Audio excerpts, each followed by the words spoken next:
so mga paps, andito nga po tayo ngayon sa Calax, no? So itong bound na nga po na ito, no, ay papunta nga po siya ng Open Canal Interchange. Andito nga po tayo sa parte ng Calax sa may Imus, Cavite, no? At itong kinakatayuan nga po natin ngayon, ito na nga po yung Calax. Kung mapapansin nyo nga po, sementado na siya mga papi, no? At parallel nga po dito, yan na nga po yung Imus Boulevard. At kung makikita nyo nga po, dyan na nga po yung City Hall ng Imus, no? So City Hall, yung oval natin dito sa Imus. So parallel nga po siya sa Calax ng Imus Boulevard mga paps. At ito naman parte na ito mga paps, itong route na ito na ipapunta ng Kawit Interchange, no? At yung magandang gusali na yon, yan na po yung MPT South Hub, or yan na nga po yung opisina ng Calax dito sa Cavite. At again, ulitin ko lang mga paps, yun doon naman papunta ng Open Canal Interchange yan. So ang gagawin natin mga paps, no, separate vlogs tayo about nga po sa progress ng Calax, particular dito sa Imus, no, para makita nga po ng mga ating kababayan dito sa Imus yung mga nagagawa na nga po na parts ng Calax dito nga po sa Open Canal Interchange. At marami na nga po yan mga paps, no, hanggang dun makarating sa Open Canal. Marami na nga rin po earthworks na ginagawa, no, para nga po magdire-diretso yung alignment na ito. Though for now, medyo antay-antay lang tayo mga papi, dahil nga po sa ngayon ang concentration nga po ng construction ay dyan from Silang Aguinaldo Interchange going out to dito nga po sa Governors Drive Interchange.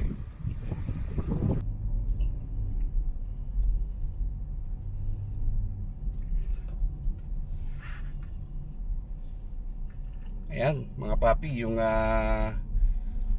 MPT South Hub, no?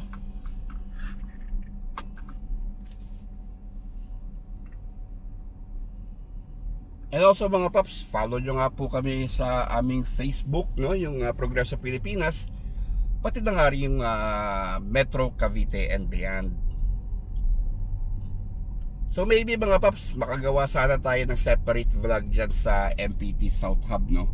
At napaka-interesting nga po talaga ng yung alam mo yung command center nila sa loob, kung ano nga po bang ginagawa dyan. Well, hopefully, no, sana mga paps. Going back, so ito na nga po yung alignment niya, no? So feeling ko nga parang nag-drive na rin ako sa Calax talaga oh. Pauwi ng Imus.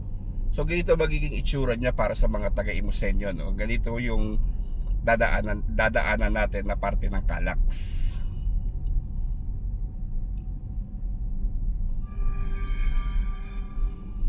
Kung nakikita niyo yung flag na yan mga paps, dyan na nga po yung ating Alapan Heritage site, no, yung Flag City.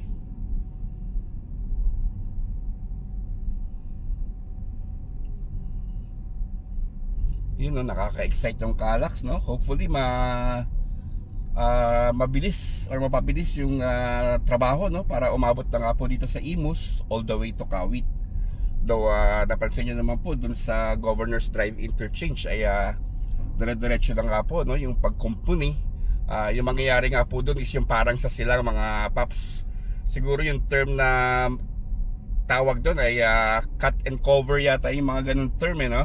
So huhukay talaga sila sa ilalim, and then yung Governors Drive mangyayari ay nasa ibabaw, no? Ganun din yung Arnaldo Highway, nasa ibabaw yung Arnaldo Highway, at yung Calax naman ay nasa ilalim, no? Katulad din po siya nung sa silang mga paps, no, yung mga barangay roads, no, kung saan nag-cut and cover din sila doon. Yung mga barangay roads na ginawa nila ng tulay, di ba, nasa ibabaw at nasa ilalim nga po yung Calax. Ganon din po yung konsepto dyan sa Governors Drive Interchange. Though dyan nga na po sa Governors Drive Interchange, ang mangyayari is instead of barangay road ay isa nga po major thoroughfare, no. So malawak po yung Governors Drive pati Arnaldo Highway. So ganun po kalawak din yung makikita natin sa ibabaw habang binabagtas natin ang Calax Governors Drive. Kasi yung sa sila mga paps, mga barangay roads lang yun yung ginawa nila doon, which parang 2 lanes nga lang yun ano. So ito, di-cover na rin natin dati to nung earthworks pa lang to. And in fact, meron nga pong right of way na kinaharap ito dati dyan, no? Yung isang palayan ano. But now, na-acquire na nga po yata ng Calax ito, dahil dire-diretso lang nga pong yung pagbagtas natin hanggang makalabas ng Bukandala Alapan Road, no. So gagawa po ng tulay yun doon sa may Bukandala Alapan Road, patawid naman po ng San Sebastian Toklong, no. And then babagsak na nga po yun sa Davao City, at yun na nga po yung Kawit Interchange. So ito, medyo rough pa yung road dito mga paps, pero kaya naman.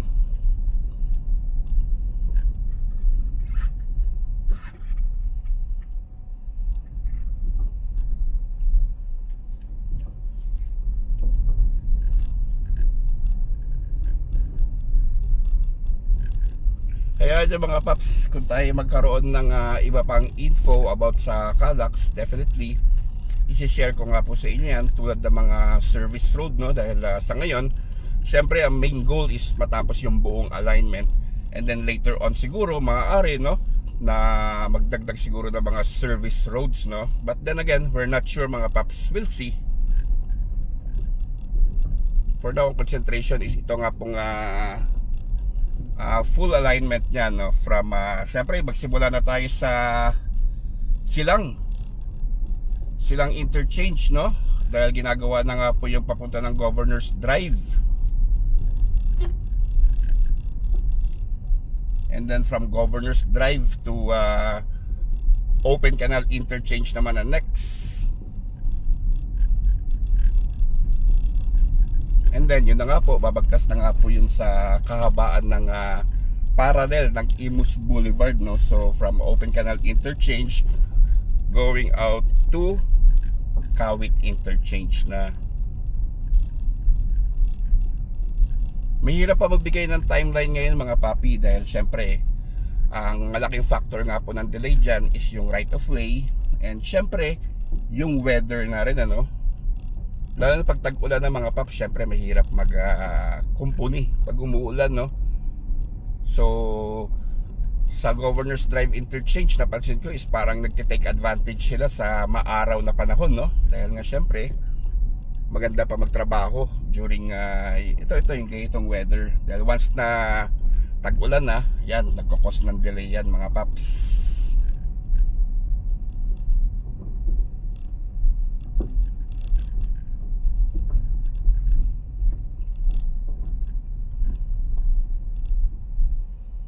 Nagpalipad tayo ng drone, pero bahagya lang paps, kasi sobrang sobrang lakas ng hangin, hindi kaya ng drone eh.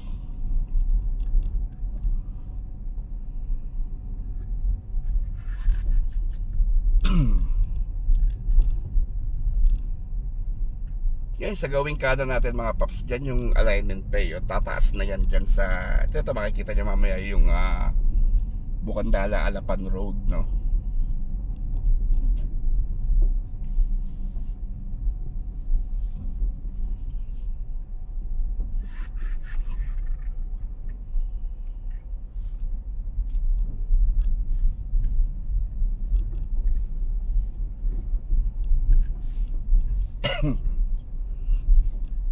Yan yung sa harapan mga paps, yan na yung Bukandala Alapan Road.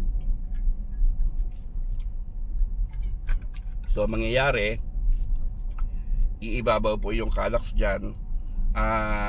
Meron na rin ginagawa dyan na yung kanyang foundation, no, yung kanyang beam para nga po sa flyover. Sa harapan naman itong road na ito mga paps, yung sa kabilang side, doon na nga po yung San Sebastian Toklong Road, no.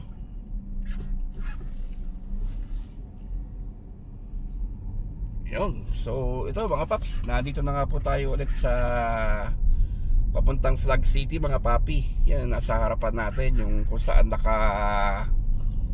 posisyon itong si ating Inang Laya, no?